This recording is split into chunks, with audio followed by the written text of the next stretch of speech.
Good morning, my friend, and welcome to the fourth hour. It's great to have you along. Really appreciate the time that we spend together because not much else in my day is going well today. So I'm glad you're along. Um, where to start? Let's start with Tom Holman because Tom Holman was giving some interviews. He was, in fact, Tom Holman has been a regular on Fox News Channel. And so he was on Fox and Friends this morning. And now he will be the new border czar for Donald Trump and was talking about it. This is a fairly long interview, so I'm not going to share all of this, but let's pick it up here as he's talking about saying goodbye to the folks on Fox and Friends. Look, I love Fox. I love the family there, but I think that the calling is clear. I got to go back and help because every morning I get up. Every morning I'm pissed off about what this administration did to the most secure border in my lifetime. So I'm going to go back and do what I can to fix it. So, Tom, let's talk about the job, because you're not an amateur. You've been doing this for years.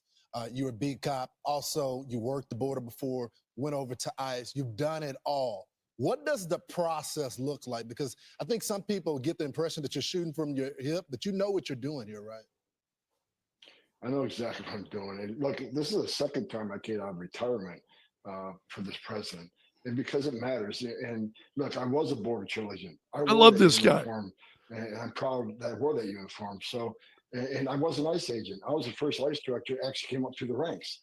So the 20,000 men and women that worked for me, I didn't ask them to do anything. I do myself. I was one of them.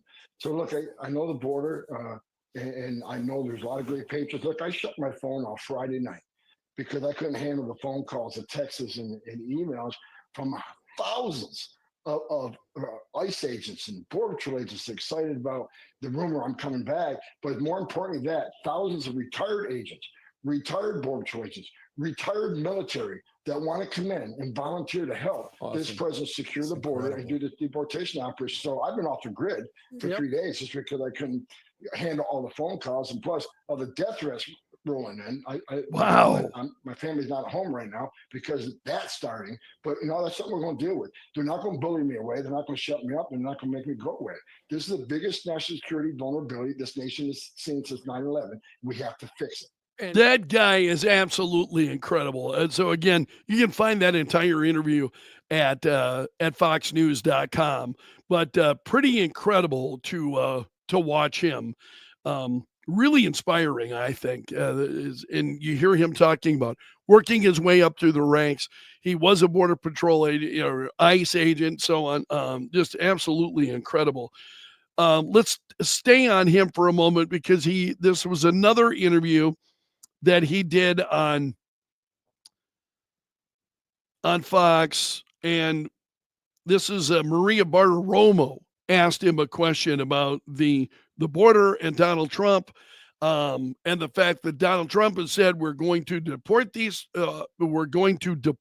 people. Where do you begin? Well, look, I agree with the president's plan on this, and the same plan he had during his first administration. You concentrate on the public safety threats and the national security threats first, because they're the worst of the worst. So it's going to be the worst first. That's how it has to be done. And we know a record number of people on the terrorist watch list have crossed this border. We know a record number of terrorists have been released in this country. We've already arrested some planning attacks. So look, the president is dead on when he says criminal threats, national security threats are going to be prioritized, and that's the way it's going to be. Yeah, there you go. The national threats. You're going to prioritize all of this stuff, and that's the only way. You piecemeal it. You can't say we're going to deport all of these people at once. You start with the most serious people first. You get them out of the country, and then you work your way down the list. So it's going to be a massive job. This is what I was talking about a little bit on the air this morning. It's going to be a massive job. And I think you and I should not be under the illusion that this is something that's going to be very quickly done, very easily done. It is going to take a lot of time. And then keep in mind, of course, the Democrats are not going to be happy to see any of these things taking place. So Holman is the right man for the job. Death threats that he's receiving already, I mean, wow, because that's even prior then to him actually being announced. That guy is made of stern stuff. And those are the kind of people that we need in Washington right now, doing the nation's work. Absolutely incredible. All right. Well, as we talk about this, I don't know if you saw the video of Joe Biden on the beach. Here we go. Joe Biden walking on the beach. I shouldn't laugh. I feel badly laughing. Did you see right at the beginning of the clip that his wife had to grab him, keep him from falling at one point, stumbling his way along the beach, just like we have been, the country's been stumbling every day of his administration. Absolutely incredible. Oh, I know what I wanted to share here. Let's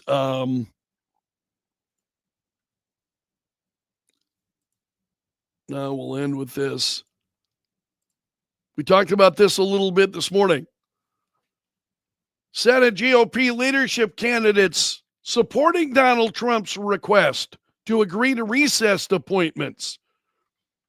Let's see what they're saying. Senator John Thune wrote, "We must act quickly and decisively to get the president's nominees in place as soon as possible, and all options are on the table to make that happen, including recess appointments. We cannot let Schumer and Senate Dems block the will of the American people." All of them are responding to this. John Cornyn said, "It is unacceptable for Senate Ds to block Trump's cabinet appointments. If they do, we will stay in session, including weekends, until they relent. Additionally, the Constitution expressly confers the power on the president to make recess appointments." So what does he say at the conclusion of this? Let's see. I want to see. Oh, so he just lists the section of the Constitution. President shall have power to fill up all vacancies that may happen during the recess of the Senate. So Rick Scott also has been supportive of this as well, and for many that he has said the same. Let's see what he said. 100% agree. He's reacting to Trump on social media. 100% agree. I will do whatever it takes to get your nominations through as quickly as possible. So all of the names that have been out there as to who may be the Senate Republican leader, they are all saying that the recess appointments is the way to go. Which I totally agree. I think Trump is on to something. Also, this is at Newsmax right now because you've got Democrats, especially liberal Democrats, are really, really worried. They want Justice Sotomayor to resign from the U.S. Supreme Court, to do it right now while Joe Biden has a chance. So to fill the vacancies, so for her to resign and do it immediately. And now we're learning she has no plans to resign. Democrats are wanting her to do so before Republicans take control of the U.S. Senate. Here's the thing, and we have seen this. Republicans would be able to really, I think, shut this down. But if they were in control of the Senate, but can you imagine how fast they would have to ramrod that through for that to actually happen? But she apparently has no plans to do so. So senators, other party members were discussing whether to convince her to resign so that Biden could replace her. One person close to the justice said, "This is no time to lose her important voice on the court. She just turned 70, takes better care of herself than anyone I know." So she has no plans to resign. This is crazy. "She should retire tomorrow and let the lame duck Senate confirm her replacement." Man, these people are just wigging out, man. They are just going absolutely nuts. Edgy is glad that Trump picked Elise Stefanik for UN ambassador. America needs a very pro-Israel voice in the UN. Totally agree with that. It's pretty wild.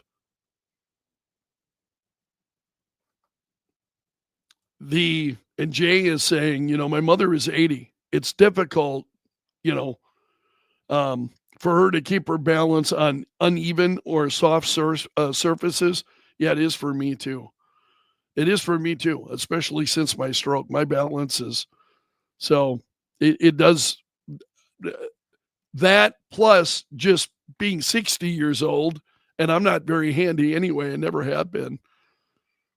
There was one other story this morning, and this is like the screw up of all screw ups.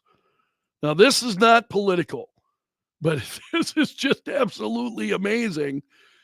Mattel deeply regrets printing a porn site on some of their packaging. This is their new line of Wicked dolls. So they're getting an apology. They were inadvertently directed to a pornographic website rather than the new line of Wicked dolls. So that's what the link was supposed to be, to the new line of dolls, which would make sense. Mattel. So here's the instead, the link was to a pornography website. So to have that on it instead of the movie's web address. And Mattel said it was made aware of the issue over the weekend. It's unclear how many toys were affected by the misprint, but the company said the toys were primarily sold in the United States. Well, of course they were. Mattel recommends the dolls for children ages 4 and above. Well, those certainly 4 years old might not be aware of the pornographic website on the product, but that was like, wow. The only other thing that I really wanted to mention with you this morning, and it's to those of you who use the Kello app, is that the Kello app, we're having problems with the Kello app today. And it's a lot of people are reaching out to me. Folks, it's not a problem. First of all, it's not a problem I could fix. I had people right out of the gate this morning. They're approaching me. You know what my focus is when I'm doing the radio show each morning? It's, I hope, exactly the way it should be. My focus is on the radio show and what I'm going to be talking about, and the words that are coming out of my mouth. It's not other problems that are unrelated to the time that you and I spend together. So I don't want to be critical of people who are sending me emails. I want you to understand, when the Kello app goes down, we receive notices. Programming receives notices. Engineering receives notices. We're aware of it. There is no reason for you to call us. There's no reason for you to email us. And I'm not saying that I don't want emails. I'm saying I don't want you to waste your time sending me emails, because I already know about it. And I show up to work. I use the app even when I'm here at work. Sometimes I'm traversing through the building and I have the Kello app on. It's in my pocket as I'm walking through the building, and I have it on lower volume so I can hear the station and what's going on. And I do that pretty routinely, especially when I first come in the morning. I'm in the studio for a short period of time, and then I come down to my office and I make sure the printer is full of paper, because I'm going to be printing out whatever's happening. Just check it, make sure everything's going okay. So I'm filling that full of paper, and as I'm doing all of those things, and I'm brewing some coffee, grabbing some water, I'm running back and forth. I just have the Kello app on in my pocket. So if the app is down, I'm aware of it. Generally, before many folks are even getting up in the morning, I'm aware of it. We have had some issues, and it's an issue with our streaming company. They made some changes that wound up affecting us. And that's why you have seen problems with the Kello app recently. Now, I want to thank everybody who uses the app. And then we got people calling our front desk, and we're aware. We're aware. When those things happen, I want to save you some time. When that happens, understand that we're aware of it and we're working on it. And we are trying to get it corrected. It's honestly, it's a really horrible time for the app to go down because we're in a 12-week period where, you know, the number of folks who are listening and so on matter. We get credit for that. And so it's heartbreaking to me whenever the Kello app goes down. I just want you to know that we're aware of it. So don't email me. Don't let me know. I already know. Again, I'm in programming. There's nothing I can do to fix it. I mean, if it was a matter where I had to go over and flip a switch or I had to unplug something, plug it back in, if it was that kind of thing, I would have fixed it. But there are some engineering issues that are occurring with the app. And again, it's because of some changes that were made to the to our streaming. And that's just totally out of my control. But we're aware of it. So thanks for letting us know. I appreciate it. I appreciate knowing that you folks are listening. But when the app is down, don't email me to say, hey, are you aware yeah, I'm aware. I'm always aware. Again, I get multiple emails. I'm on the app, especially weekdays, even weekends. I'm punching in and out of the app. How is everything going on the station? Are we where we should be? What's happening? Is this program up? Yep, there it is. Okay. Is Fox News up at? Yep. Those kinds of things. So I'm checking the station constantly as the brand manager of the station. But as a host in the morning, that's my focus. That's my focus. Getting everything together, compiling all of that, being ready to go on the air and hitting it, and then having my emails start filling up with emails from you saying, hey, the app is down. I already knew the app was down. I was already aware of it. I knew it as soon as I walked in the building this morning, almost within 10 minutes of walking in the building. I knew our app was down. So I want to thank you, but don't waste your time, because unfortunately, that's what it winds up being, is a waste of your time if you're sending me an email about the app. So we're aware of the problems. It's not something I could fix. It's not something our engineering team can easily fix. If they could, it would have been done already. But so I want to let you know, yeah. And then, once the front desk open, then we're getting calls at the front desk, and the front desk now is contacting me. Are you aware it's down? Yeah, we're aware. We're always aware. When folks call, just let them know we're aware. We're working on it. So apologies. Honestly, it could get into the details of the problems that are transpiring with the app. Wouldn't make any difference to you. The app's not working. That's all you need to know. We're aware of it. And again, the same thing. When the station goes down, if there is not when the transmitters necessarily go off, but if there is an extended period of silence on Kello, I get notified. There are systems that begin calling me and letting me know that there's silence on the air. And so we've got some pretty incredible systems in place to keep us alert and aware of these things when they happen. So I appreciate that so many folks are using the Kello app. I think in much the same way I do. You've got it wherever you go, and it's easy, and it's right in your pocket, so you're there, or your purse, and so you can take it wherever you're going. So I just want to make sure that you understand that we're aware of the issue, and it's been an ongoing problem. I would love to be able to tell you it'd be rectified tomorrow.